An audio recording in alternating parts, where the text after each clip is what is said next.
Bienvenue à nouveau. Nous recevons aujourd'hui Jiang Sui-kin, l'animateur très populaire de l'émission Predictive History.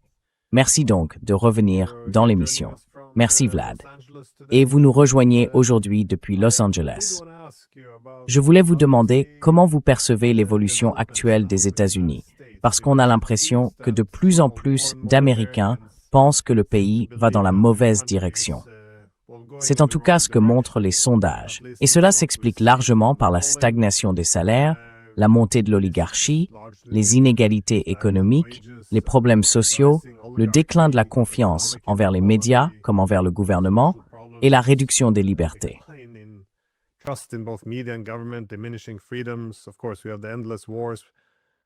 Bien sûr, il y a les guerres sans fin, la polarisation politique. La dette nationale écrasante est évidemment un énorme problème, et la liste ne cesse de s'allonger. Cela me rappelle le livre de Paul Kennedy, publié en 1987, sur l'ascension et le déclin des grandes puissances. Il avait également bien présenté ce concept de surextension impériale, où les engagements stratégiques finissent par dépasser largement la puissance économique. Je me demandais dans quelle mesure vous voyez aujourd'hui, aux États-Unis, des signes de ce déclin impérial. Quels symptômes observeriez-vous?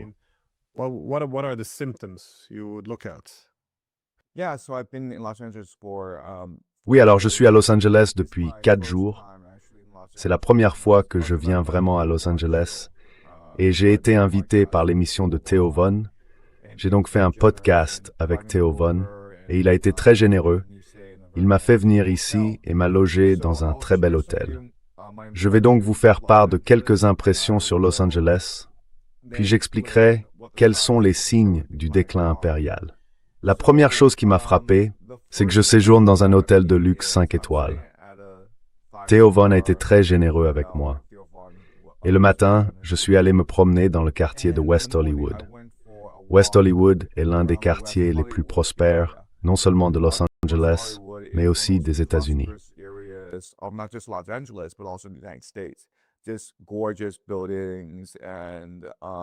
Des bâtiments magnifiques et les gens sont beaux. Et alors que je marche dans un quartier de restaurants, je vois devant moi un tas de merde de chiens. Je le contourne et il me faut quelques minutes pour réaliser que ça venait pas en fait d'un chien. Et je me dis que dans une société, il y a des gens qui s'en moquent, qui se disent, vous savez, je peux simplement chier en pleine journée au milieu de la rue et personne ne s'en soucie. Et ce que cela nous dit, c'est qu'il y a vraiment une rupture du contrat social. J'ai l'impression que les gens ne se sentent pas faire partie de la société.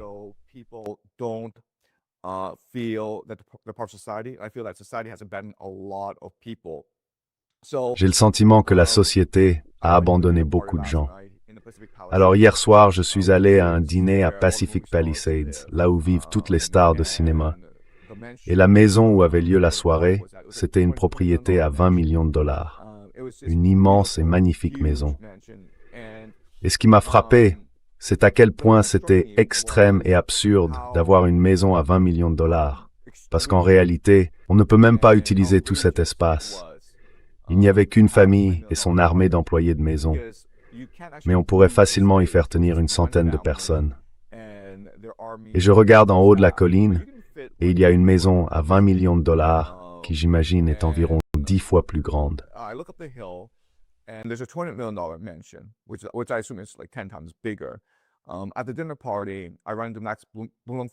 Lors du dîner, je tombe sur Max Blumenthal. On est assis ensemble et on se plaint du luxe outrancier de Pacific Palisades. Alors on a décidé d'aller à Skid Row pour comparer. On s'y rend donc pour la nuit. Et Skid Row, c'est littéralement une scène de film apocalyptique. Je veux dire, c'est juste sombre.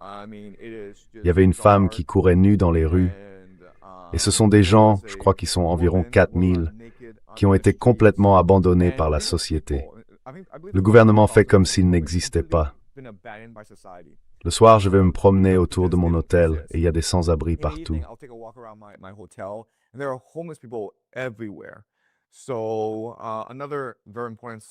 Un autre signe très important du déclin impérial, c'est tout simplement l'inégalité et la dégradation morale.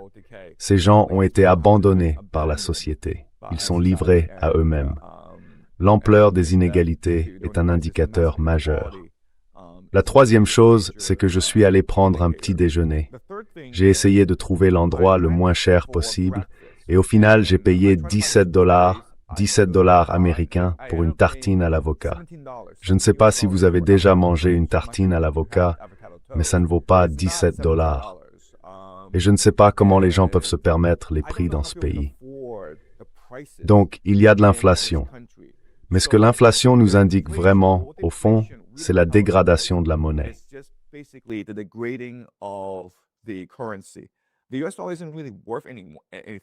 Le dollar américain ne vaut plus vraiment grand-chose parce qu'ils ont simplement imprimé des milliers de milliards au cours des 10 dernières années. Et ils continuent d'en imprimer des milliers de milliards pour soutenir l'économie. Il y a la bulle de la dette liée à l'IA, dont tout le monde pense qu'elle finira par éclater tôt ou tard. Il y a cette guerre en Iran, où des dizaines de milliards sont dépensés chaque semaine, sans véritable objectif et sans aucune stratégie en vue. Et pendant ce temps, à Washington, la polarisation politique règne. Au lieu de se concentrer sur les questions essentielles, démocrates et républicains se rejettent mutuellement la faute. Donc je pense qu'il y a énormément de signes de déclin impérial. Et je ne suis pas très optimiste quant à l'avenir des États-Unis.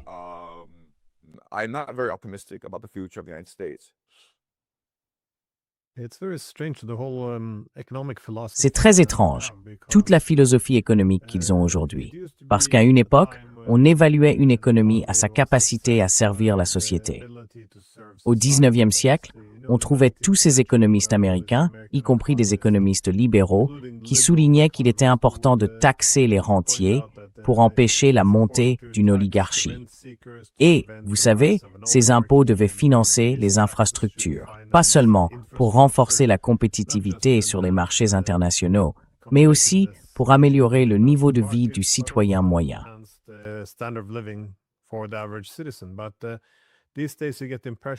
Mais aujourd'hui, on a l'impression que...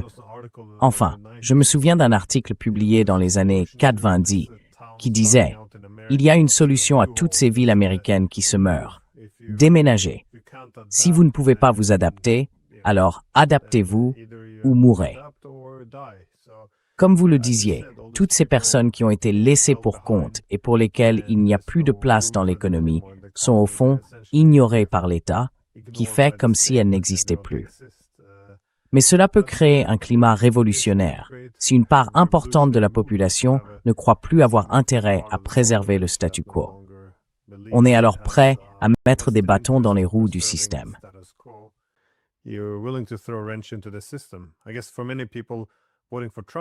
J'imagine que, pour beaucoup de gens, voter pour Trump, c'était une façon de mettre un coup de clé dans la machine. Mais il y avait aussi une chose que je voulais vous demander.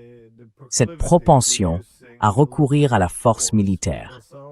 Parce que je parle souvent à des gens, des colonels à la retraite et d'autres membres de l'armée américaine, et ils soulignent toujours la même chose. Vous savez, nous sommes à l'approche d'une crise économique. Nous ne pouvons plus nous permettre cet empire. Nous devrions nous replier. Nous devrions éviter ces guerres sans fin. Là encore, c'est une des raisons pour lesquelles les gens ont voté pour Trump. Mais au lieu de cela, on a tendance à voir que les grandes puissances en déclin semblent plus susceptibles d'utiliser la force militaire à un moment où en réalité, elles n'en ont pas les moyens. Comment expliquez-vous cette dynamique?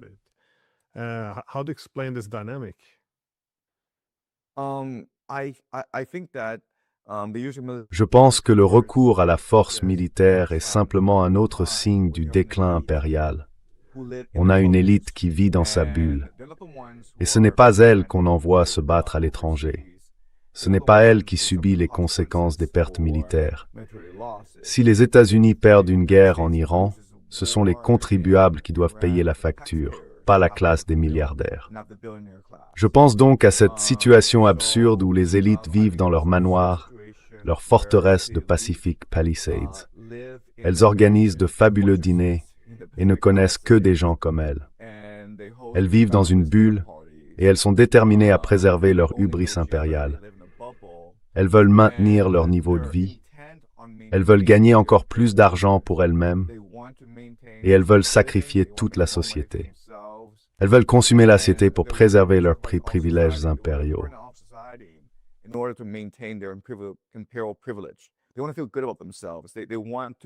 Ils veulent se sentir bien dans leur peau.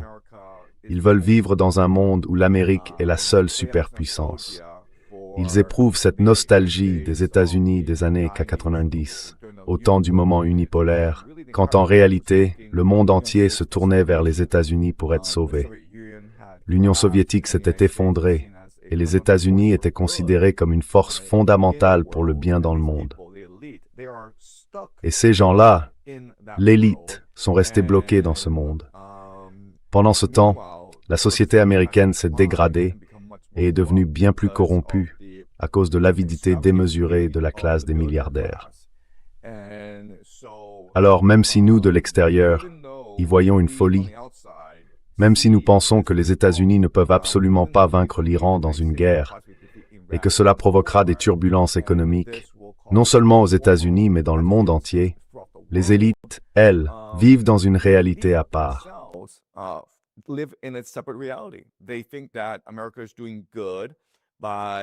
Ils pensent que l'Amérique fait le bien en se débarrassant d'un régime terroriste, fondamentaliste, déterminé à obtenir l'arme nucléaire et à dominer puis détruire le Moyen-Orient.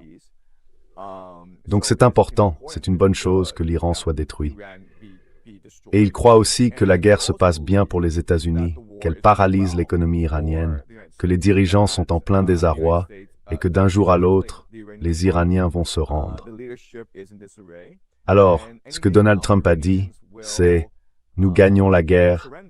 Ce n'est pas notre faute si les Iraniens ne reconnaissent pas qu'ils sont en train de perdre. Voilà. Ce sont donc des gens qui appartiennent essentiellement à la classe des milliardaires issus du baby-boom, et ils vivent dans leur propre réalité séparée, complètement déconnectée de la nôtre.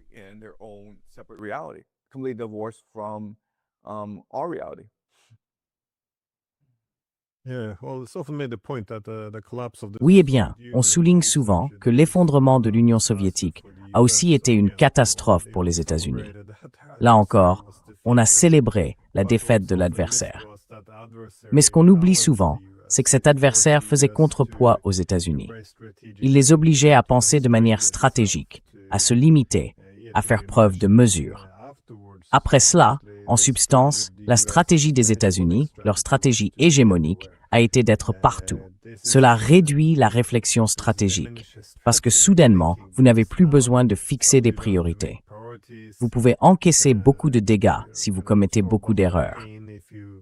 Et puis, il y a aussi toute cette idée selon laquelle vous n'avez pas besoin de tout savoir, des contextes et des complexités, parce qu'il y a cette arrogance qui consiste à croire que vous avez déjà toutes les réponses.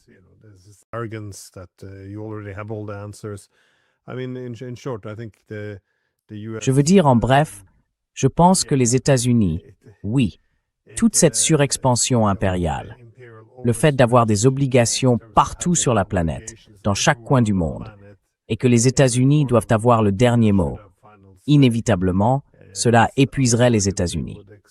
Beaucoup de gens l'avaient pourtant averti dans les années 90. Ils s'épuiseraient. Toutes les ressources du centre seraient siphonnées vers la périphérie pour faire fonctionner un empire. C'est en grande partie de cela que vous parlez, n'est-ce pas?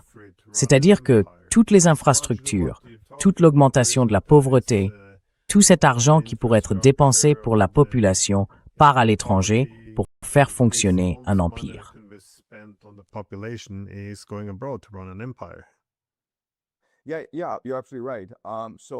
Oui, vous avez tout à fait raison. Une très bonne analogie historique, c'est la République romaine. On a beaucoup débattu des raisons de l'échec de la République romaine. Mais les Romains eux-mêmes pensaient qu'elle avait échoué parce qu'ils avaient détruit Carthage. Juste avant la Troisième Guerre punique, le Sénat romain a eu un immense débat sur la question de savoir s'il fallait vraiment attaquer Carthage.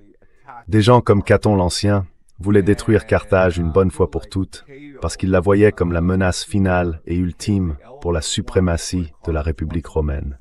Mais d'autres mettaient en garde. Écoutez, nous avons besoin d'un ennemi pour nous maintenir en équilibre. There are others who caution, listen, we need an enemy to balance us out.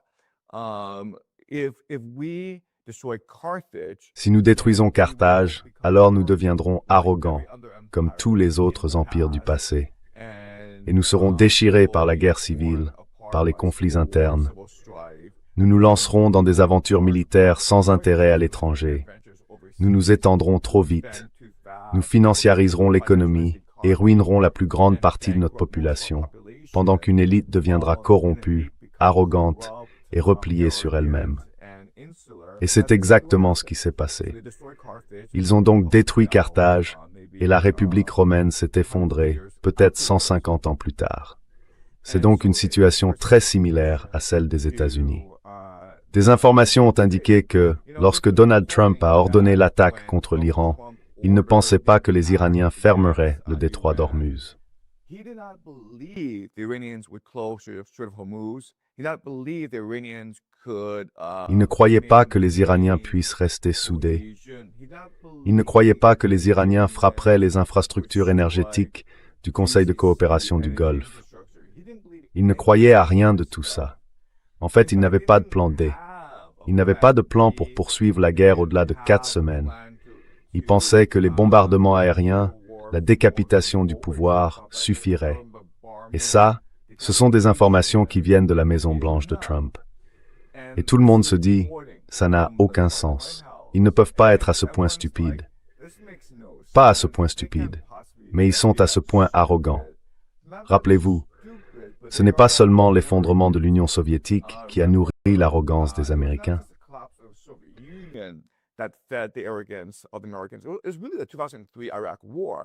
C'est vraiment avec la guerre d'Irak de 2003 que, en l'espace de quelques semaines, les Américains sont entrés, ont bombardé sans relâche l'armée irakienne et ont pu décapiter le régime et imposer leur volonté.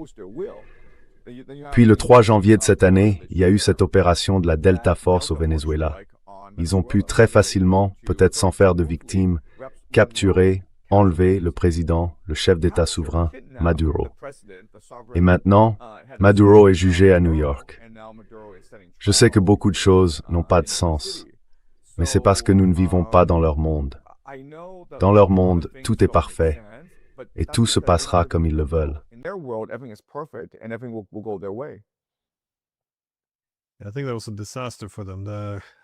Je pense que ça a été un désastre pour eux. Là encore, ce succès, si l'on peut dire, au Venezuela, ils ne seraient probablement pas entrés en Iran, armes au poing et plein d'optimisme, s'ils n'avaient pas été précédés par cette victoire. Mais là encore, beaucoup d'Américains ont bien compris qu'il y avait des signes de surextension impériale. Du moins, je suppose que c'est en partie pour cela que beaucoup de gens ont voté pour Trump. Autrement dit, tout le principe de l'Amérique d'abord peut être interprété ainsi. Si nous sommes en situation de surextension impériale, si nos engagements dans le monde dépassent désormais nos capacités économiques, alors quelle serait la solution? Il faudrait abandonner certains de ces engagements internationaux. C'est essentiellement ainsi que le slogan « L'Amérique d'abord » a été présenté au départ, semble-t-il.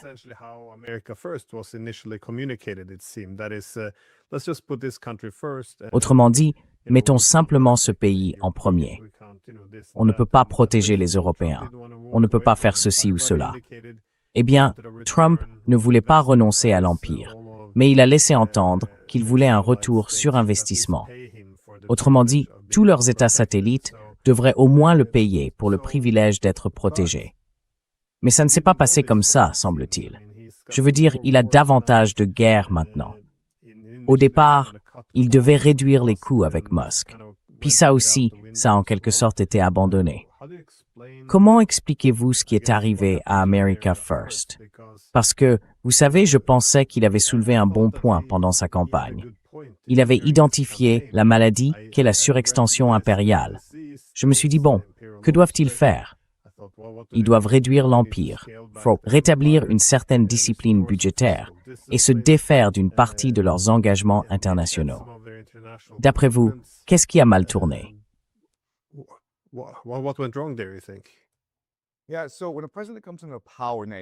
Oui, quand un président arrive au pouvoir aux États-Unis, c'est généralement parce qu'il est soutenu par de nombreuses factions différentes.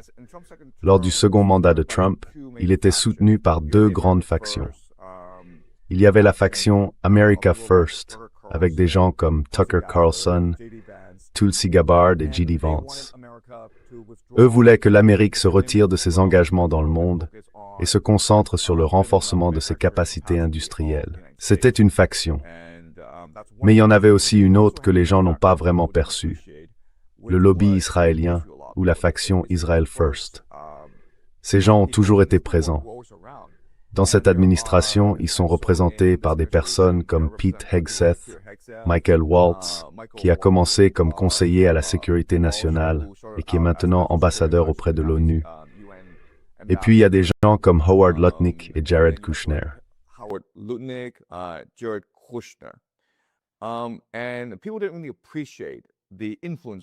Et les gens n'ont pas vraiment pris la mesure de l'influence d'Israël au sein de l'administration Trump. Ce qui est intéressant, c'est que si l'on revient au premier mandat, la présence du lobby Israel First était déjà constante. Rappelez-vous, durant son premier mandat, même si sa politique étrangère était chaotique, Trump a déclenché une guerre commerciale contre la Chine et il essayait de retirer des troupes de Syrie. Mais une orientation de politique étrangère est restée assez constante durant ce premier mandat, une position pro-israélienne. Trump s'est donc retiré immédiatement du JCPOA. Il a en substance détruit l'accord sur le nucléaire iranien. Puis il a déplacé l'ambassade américaine de de Tel Aviv à Jérusalem. C'est ce qu'Israël demandait depuis des décennies, et aucune administration américaine ne l'avait accepté, parce qu'elle savait à quel point ce serait politiquement explosif.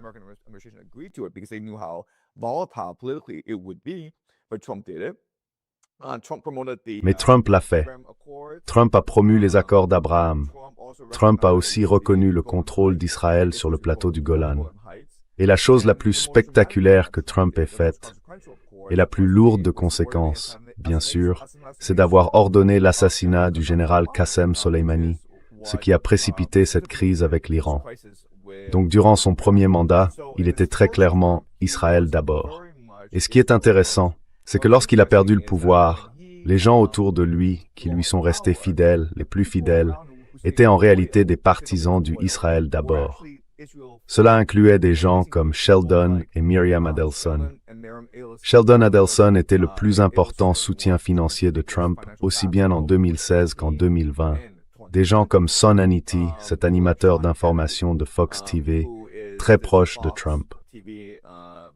Il se parle au téléphone tous les jours, je crois. Mais c'est aussi un chrétien sioniste, fervent. D'accord, il n'est pas juif, mais il croit au sionisme. Donc les partisans d'Israël d'abord n'ont jamais abandonné Trump. Et je pense que quand Trump était à Mar-a-Lago, pendant ces 4 années où il était assiégé, rappelez-vous, le FBI a perquisitionné sa résidence de Mar-a-Lago à la recherche de documents classifiés. Il y avait une guerre judiciaire menée par les démocrates contre lui. Et il y a eu des moments où il semblait presque au bord de la faillite, n'est-ce pas? Donc, pendant ces 4 années d'exil, il traversait ses pires jours.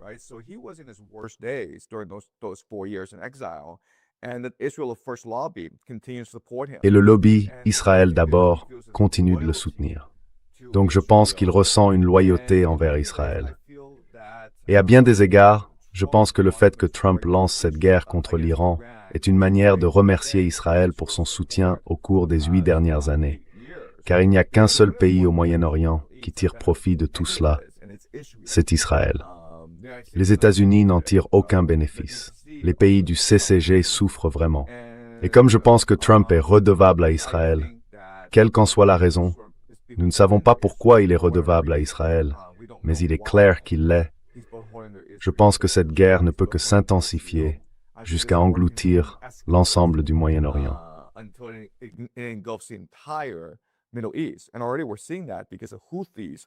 Et on voit déjà cela parce que les Houthis ont été entraînés dans la guerre.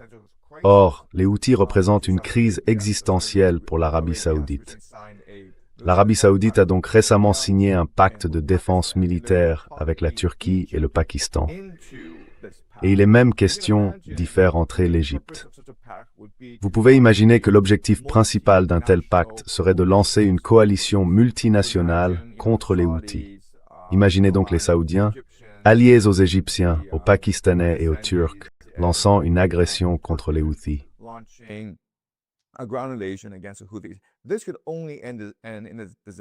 Cela ne pouvait se terminer que par un désastre, parce que les Houthis sont très bien fortifiés dans les montagnes. Ils sont soutenus par les Iraniens, ils ont accès à des drones et à des missiles balistiques, et il leur est très facile de détruire les infrastructures énergétiques de l'Arabie saoudite. C'est déjà ce qui est en train de se passer. Donc encore une fois, c'est le chaos et les turbulences au Moyen-Orient. Et là encore, le seul pays qui semble en tirer profit, c'est Israël. Alors il faut imaginer qu'Israël, pour une raison ou une autre, exerce une emprise sur Donald Trump. Une emprise telle que Donald Trump est prêt à abandonner ses alliés, Tucker Carlson, vous savez, MTG, Joe Kent, ces gens-là, Thomas Massie. Et maintenant, il est totalement acquis à Israël.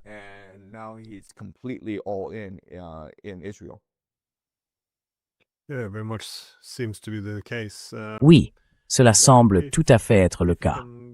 Eh bien, s'il parvient à faire combattre ces États arabes dans ces guerres, ce serait, j'imagine, une réussite en ce qui concerne la réduction des engagements mondiaux des États-Unis. Autrement dit, il voudrait que les États-Unis transfèrent le fardeau à leurs alliés, qu'ils en supportent le poids. C'est très différent de ce qu'on a vu après la Seconde Guerre mondiale, lorsque les États-Unis assuraient la sécurité de tous les autres États. Ils avaient des accords commerciaux généreux avec les États en première ligne. Et maintenant, en substance, ils doivent faire en sorte que leurs alliés prennent leur part du fardeau. En Europe, on voit essentiellement la même tentative de sous-traiter à nouveau la guerre en Ukraine aux Européens. J'ai remarqué que Trump parle de mettre fin à la guerre, mais qu'en même temps, il utilise cette guerre pour pousser les Européens à s'armer jusqu'aux dents.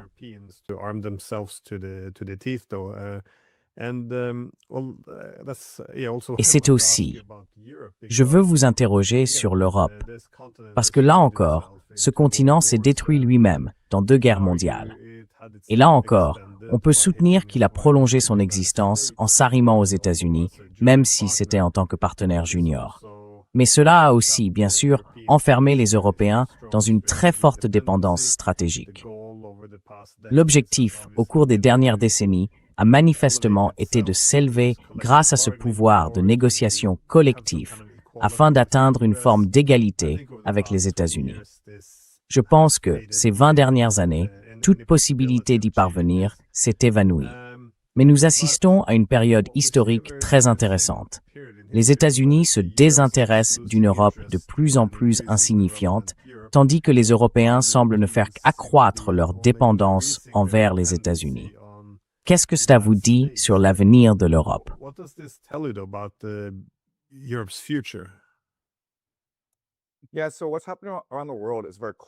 Oui, donc, ce qui se passe dans le monde correspond à un schéma très courant de déclin impérial.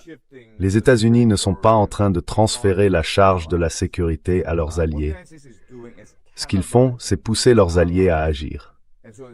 Et c'est une distinction très importante. Parce que si vous y réfléchissez, il n'y a absolument aucune raison pour que l'Europe soit en guerre avec la Russie. Livrés à eux-mêmes, je suis presque certain que les Européens concluraient avec la Russie un traité de paix mutuellement bénéfique pour toutes les parties et qui ramènerait la paix en Europe. Livrés à eux-mêmes, l'Arabie saoudite et le Conseil de coopération du Golfe chercheraient, eux aussi, à trouver un accommodement avec l'Iran le plus vite possible, n'est-ce pas?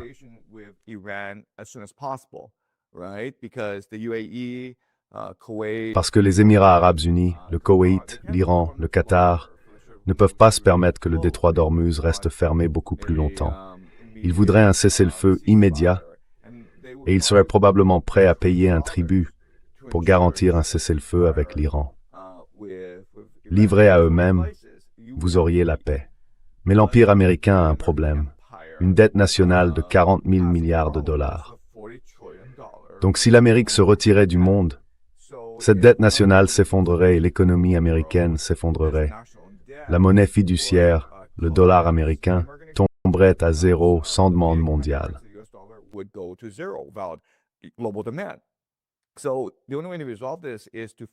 Donc, la seule façon de résoudre ce problème, c'est de contraindre les Européens, les pays du CCG, les Japonais, les Sud-Coréens, les soi-disant alliés des États-Unis, à continuer de subventionner l'économie américaine en continuant d'acheter de la dette américaine.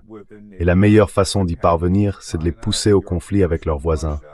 Le Japon contre la Chine, l'Europe contre la Russie, les pays du CCG et Israël contre l'Iran.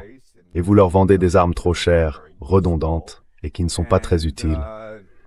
C'est alors une façon de prolonger l'argent facile ou de continuer à financer la dette nationale des États-Unis.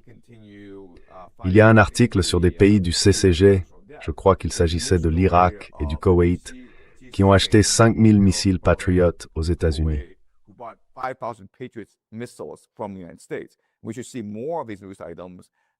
Nous devrions voir davantage de nouvelles de ce genre au fil du temps, n'est-ce pas? Et ces missiles Patriot, rappelez-vous, cela a été prouvé ces 3 derniers mois. Ces missiles Patriot ne fonctionnent pas réellement. Les systèmes de défense Patriot ne marchent pas contre les missiles balistiques iraniens. Votre formidable invité Ted Postol, du MIT, a très clairement expliqué que ces systèmes de défense aérienne ne font en réalité rien, qu'il est très facile de les contourner. Mais encore une fois, le but n'est pas de gagner cette guerre. Le but n'est même pas d'imposer cette guerre aux alliés américains. Le but, c'est simplement de dépouiller les alliés américains en les forçant à acheter des systèmes de défense américains redondants et inutiles. American defense systems.